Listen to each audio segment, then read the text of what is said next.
Saudi football ക്ലബായ അൽ Ahli താരം Ivan Tony ലണ്ടനിൽ അറസ്റ്റിലായി. നിശാ ക്ലബിൽ വെച്ച് ആരാധകനുമായി ഉണ്ടായ സംഘർഷത്തിന്റെ പേരിലാണ് പിടിയിലായത്.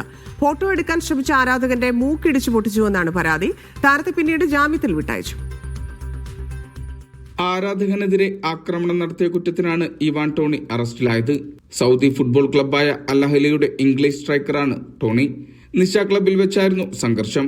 താരത്തെ പിന്നീട് ജാമ്യത്തിൽ വിട്ടയച്ചു.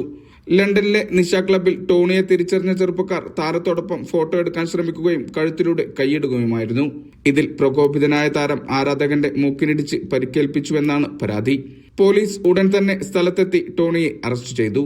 താരത്തിനെതിരെ ആക്രമണ കുറ്റം ഉൾപ്പെടെ 3 കേസുകളും ചുമത്തി. ജാമ്യത്തിൽ വിട്ടയച്ച ടോണിക്കെതിരായുള്ള അന്വേഷണം ഇപ്പോഴും പുരോഗമിക്കുകയാണ്. സംഭവത്തിന് ശേഷം താരം അൽ അഹ്ലിയുടെ പരിശീലനത്തിൽ സാധാരണ പോലെ പങ്കെടുത്തിരുന്നു. Vishal Cherpulassery, media 1, Riyadh.